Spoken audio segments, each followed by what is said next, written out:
Welcome to the Fit 15 podcast show, where you'll find health and fitness inspiration, motivation, and information shared in 15-minute episodes. Tune in while getting a move on to make leading and enjoying the benefits of a healthy lifestyle almost too easy. It's the Fit 15. And now your host, Catherine Basu.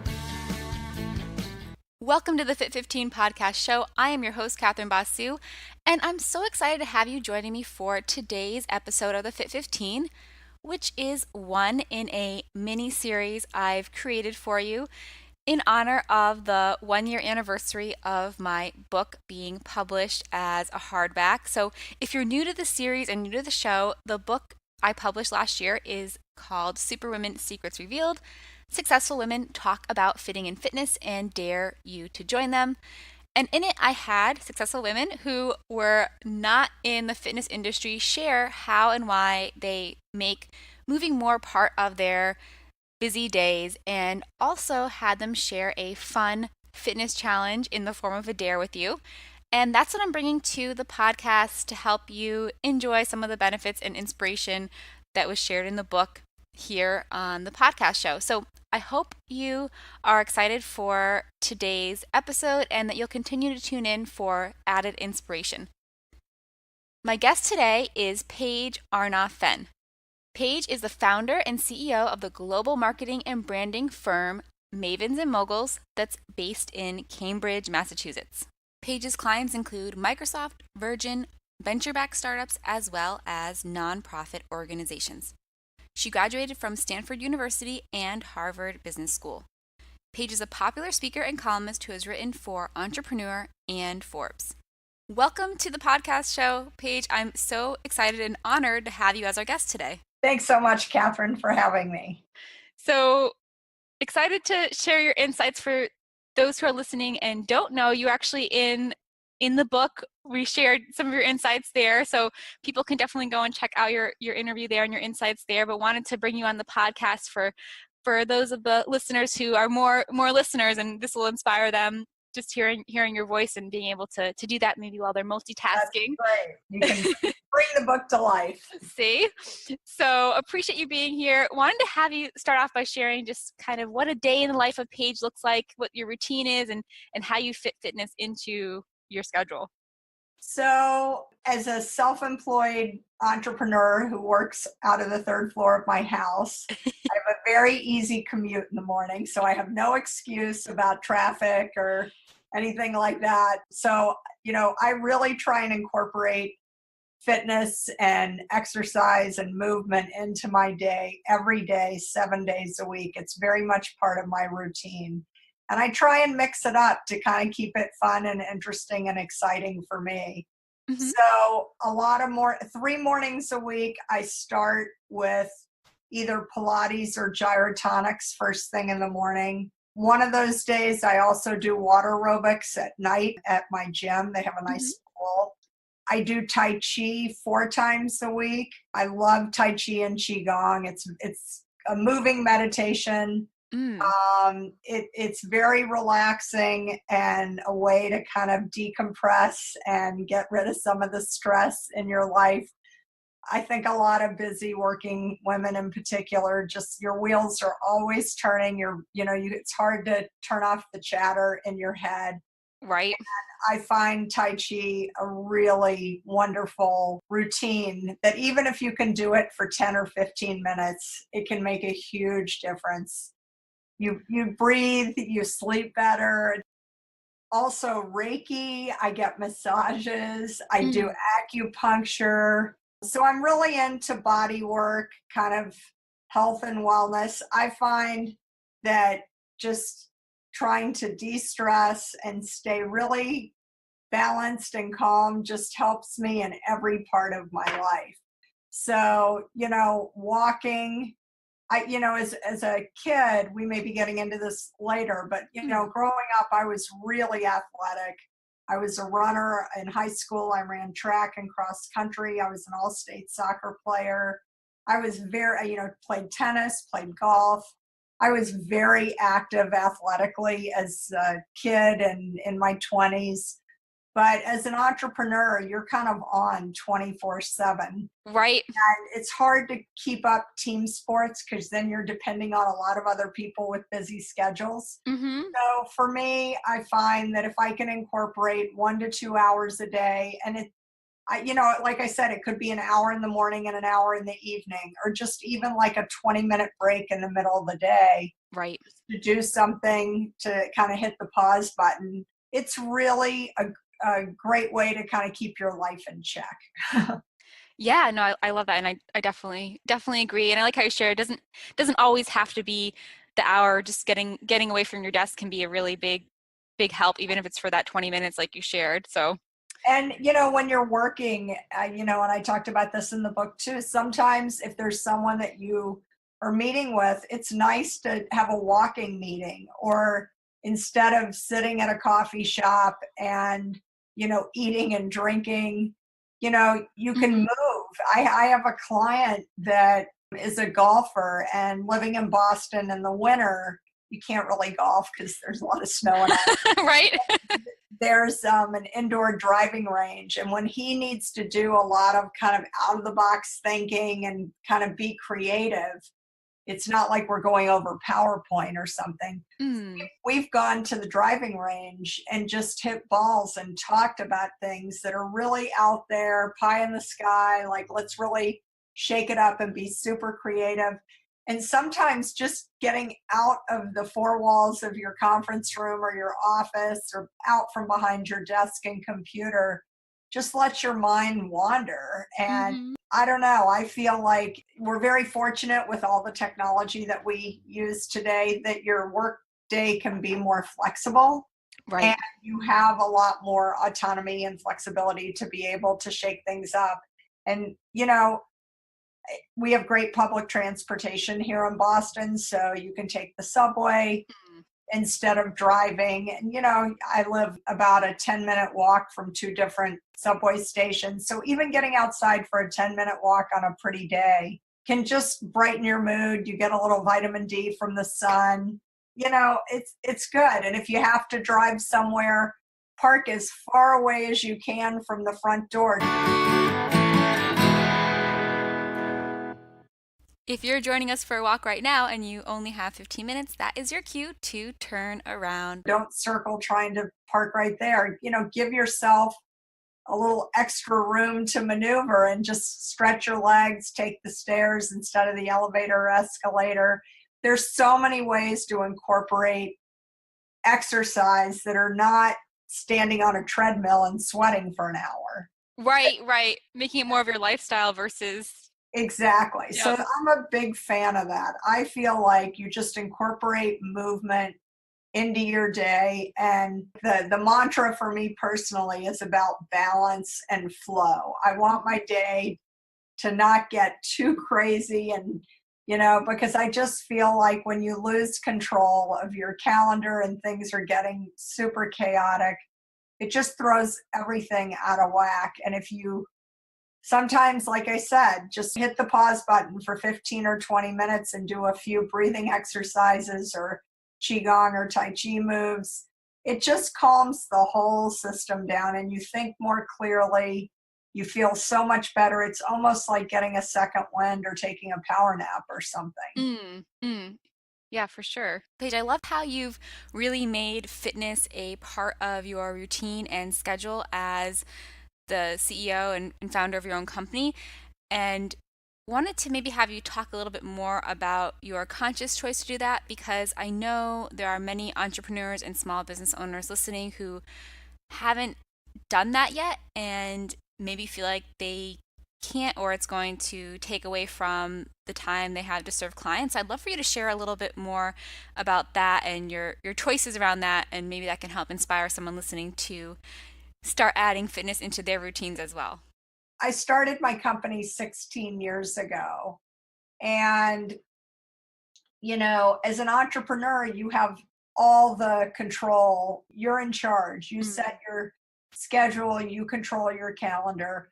I didn't take any venture money. I own my company 100%. So I really do control my life. So for me, I schedule page time the calendar. I treat myself as well as I treat my best clients, because I feel like if I don't feel good, I'm not going to be at my best for anyone else.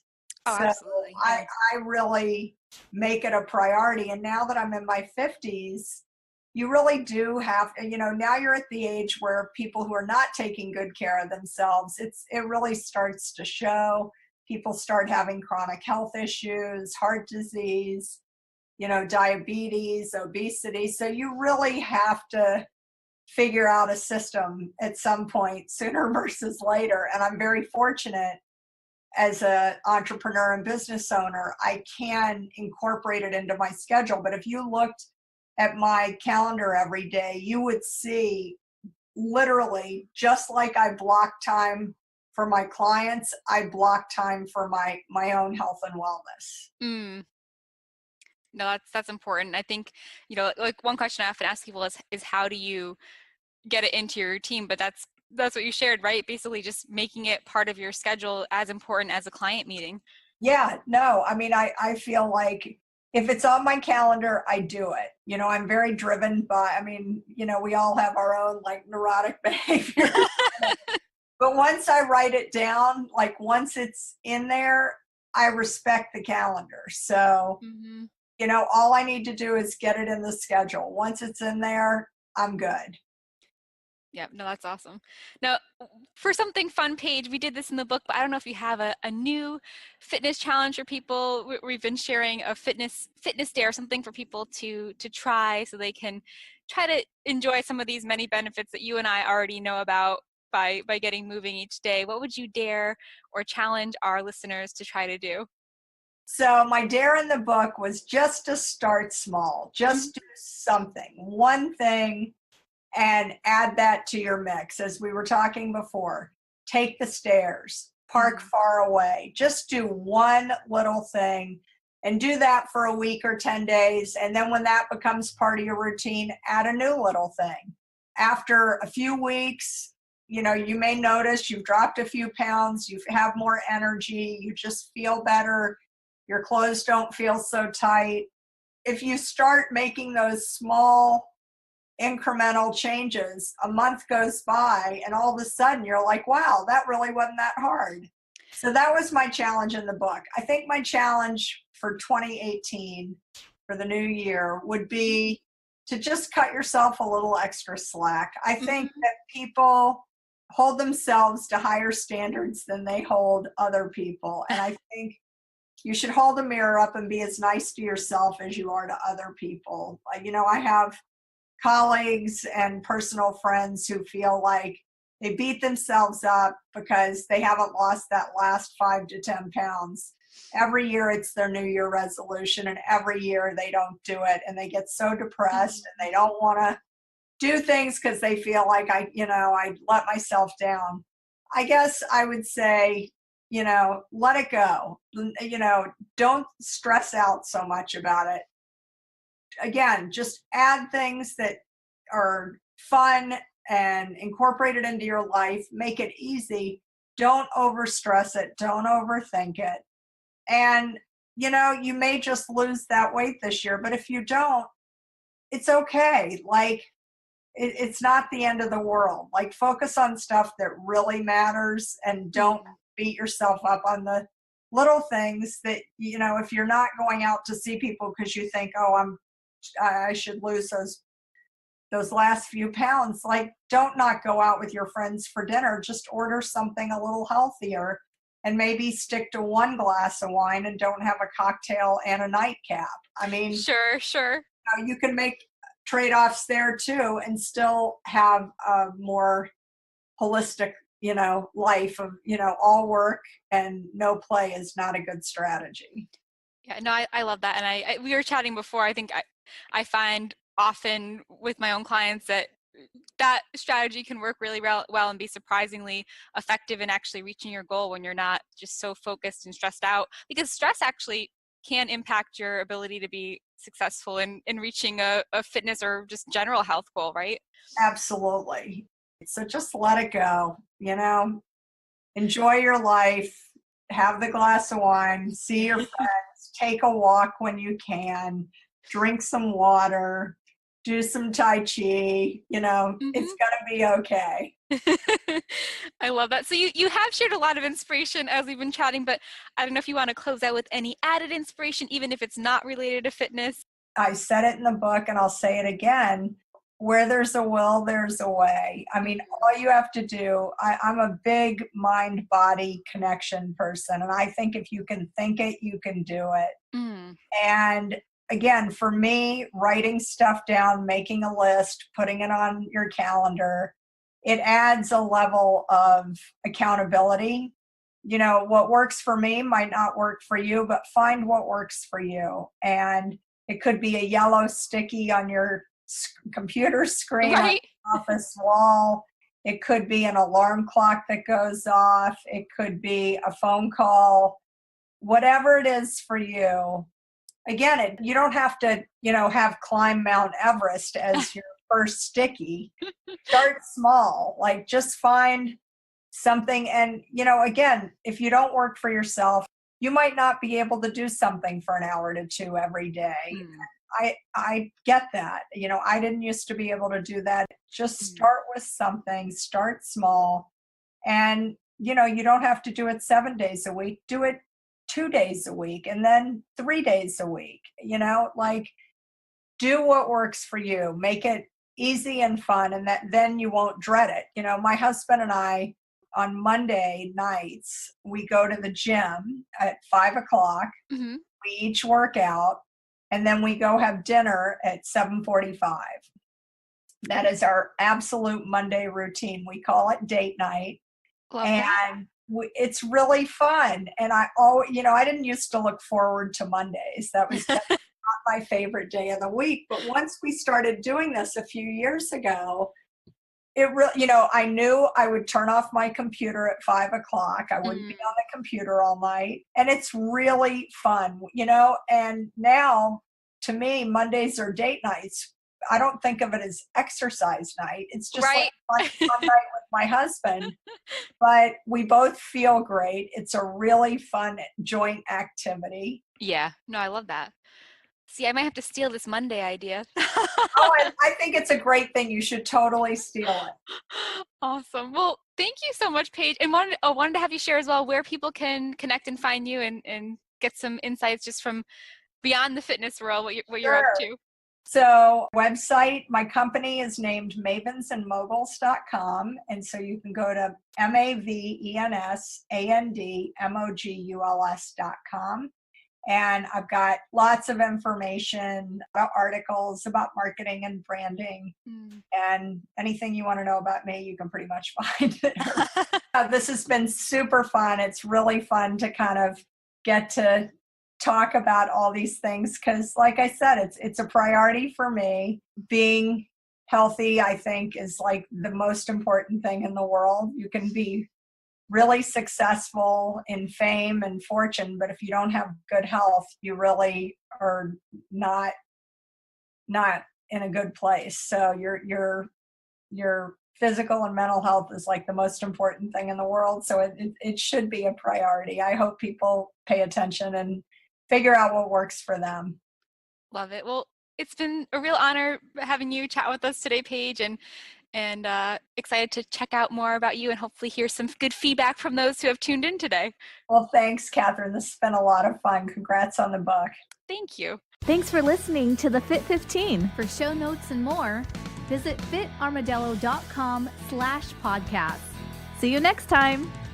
Hi, friends. It's Catherine. Hope you enjoyed this episode of the Fit 15. Wanted to share that I'm still in Connecticut because tonight, Friday, March 2nd, 2018, I'm going to be attending the Take 5 fundraiser that benefits West Hartford Community Television. That's my hometown's television station. If you are in town and can't attend, I highly recommend checking it out. It's going to be held at the Pond House Cafe. You can buy tickets at the door.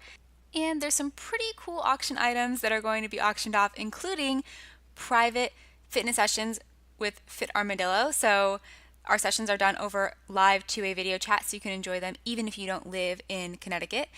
And a copy of my book, Superwomen Secrets Revealed, the one we've been talking about on the interview series on the podcast. So would love to have you check that out and support this great community organization. You can head on over to fitarmadillo.com/books for all the information. And if you don't live in Connecticut, still greatly appreciate you sharing that with your friends and on social media to help us spread the word. All right, I'm going to go and try to get my hair organized here, get out of these gym clothes, go from gym hair, don't care, to looking a little bit more presentable for the event.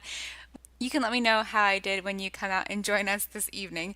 And wanted to remind you too, don't forget to subscribe to the podcast, because I won't have a new episode on Saturday or Sunday, but I will be back with a new one on Monday morning. So subscribe and I will chat with you then. Enjoy your weekend. Bye.